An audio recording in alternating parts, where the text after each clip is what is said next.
తండ్రి దశరథ మహారాజు కీర్తిని కూడా చెడగొట్టేశాను. నాకెందుకు ఈ బ్రతుకు?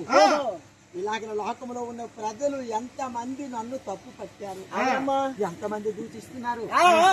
ఇప్పుడు చాకలి పడి అంటున్నాడే, అయినా సరే వాడు చాకలి పడితే ఏమైపోయింది, ఏం పనిదమ్మా అని మహానుభావుడు అంటున్నాడట. దైవమా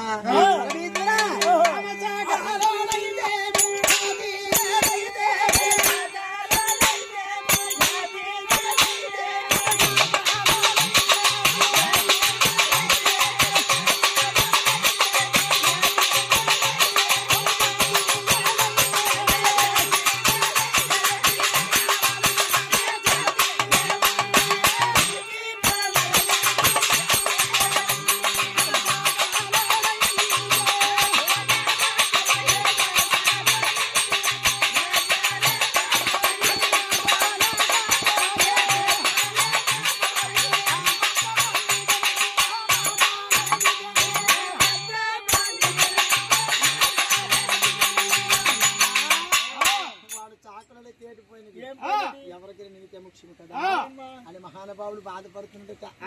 ఎలాగ చోకిస్తున్నాడమ్మా, దైవమా నేను ఎంత నింద పొందాను, ఇప్పుడు నేనేమి చేయగలను? అయినా సరే నిన్ను చూస్తే అధికారిని, నిన్ను చూస్తే గొప్పవాడిని, నిన్ను రాజుని కదా. నేను ఏది శాసించినా ఏ మాట చెప్పినా నలుగురు వింటారు, నా మాట సాగుతుంది. అలాగ అనుకొని నా మాట చెల్లుతుంది కదని ఒక్క నూరు మొయ్యగా వచ్చే నూరు వినములు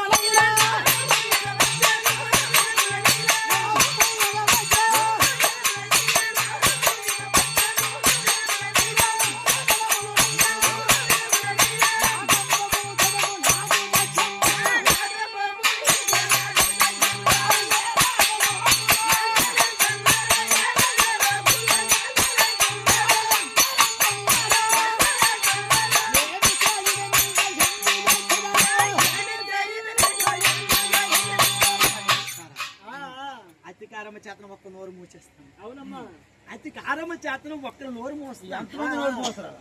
లాకం వీరంత నాకు విషమవుతుంది కదా, ఇది నా తరము కాదు కదా, నేనేమి చెయ్యాలి?